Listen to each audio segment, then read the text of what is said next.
कल्पना कीजिए, एक घने जंगल में रात का अंधेरा फैला है।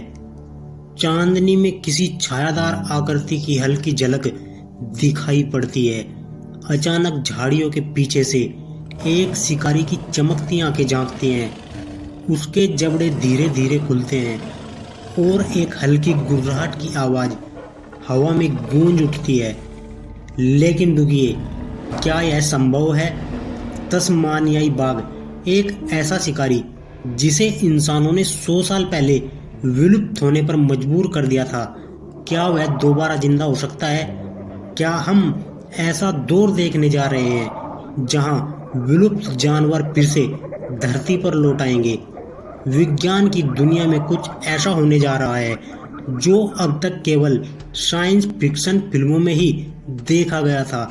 आधुनिक जेनेटिक टेक्नोलॉजी और क्रिस्पर जैसी एडवांस तकनीकों का इस्तेमाल करके वैज्ञानिक विलुप्त शिकारी को वापस लाने के बेहद करीब पहुंच चुके हैं। लेकिन यह सिर्फ विज्ञान का चमत्कार नहीं, बल्कि एक नैतिक और पारिस्थितिकी बहस का विषय भी है। क्या यह प्रयोग पृथ्वी के संतुलन को बहाल करेगा या फिर इससे और नई समस्याएं खड़ी होंगी? क्या यह मानवता के इतिहास का सबसे बड़ा वैज्ञानिक करिश्मा होगा या फिर एक ऐसा प्रयोग जो अपने ही जाल में फंस सकता है? तैयार हो जाइए, क्योंकि इस वीडियो में हम आपको बताएंगे तस्मानियाई बाघ की वापसी की पूरी कहानी, एक विलुप्त शिकारी को पुनर्जीवित करने की एक सनसनीखेज कोशिश। एग्जाम स्टैंडर्ड में आपका स्वागत है दोस्तों। तस्मानियाई बाघ, जिसे थाइलासिन भी कहा जाता है, कभी ऑस्ट्रेलिया और तस्मानिया के जंगलों में पाया जाता था। लेकिन 20वीं सदी की शुरुआत में इंसानी शिकार और पर्यावरणीय बदलाव के कारण यह प्रजाति खत्म हो गई है। वर्ष 1936 में होबार्टा चिड़ियाघर में आखिरी थाइलासिन की मौत के बाद इसे आधिकारिक रूप से विलुप्त घोषित कर दिया गया था। लेकिन अब एक बायोटेक कंपनी कोलोसल बायोसाइंसेज इसे वापस लाने के मिशन पर है। वैज्ञानिकों ने 110 साल पुराने तस्मानियाई बाघ के अवशेषों से डीएनए निकाला और उसकी आनुवांशिकी संरचना को 99.9% तक सफलतापूर्वक अनुग्रहित कर लिया है। इससे यह समझने में मदद मिली है कि थाइलासिन का शरीर, इंद्रियां और मस्तिष्क कैसे काम करता था। अब सबसे बड़ा सवाल यह है कि इसे कैसे वापस लाया जाएगा। इसके लिए वैज्ञानिक क्रिस्पर जीन एडिटिंग तकनीक का इस्तेमाल कर रहे हैं। वे थाइलासिन के सबसे नजदीकी जीवित रिश्तेदार फैट डेल डनार्ट के डीएनए में थाइलासिन के जीन को जोड़ रहे हैं।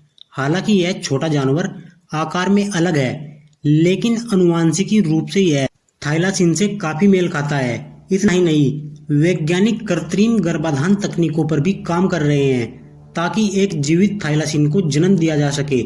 अगर सब कुछ योजना के अनुसार चलता है तो अगले 10 सालों में पहला थाइलासिन जन्म ले सकता है।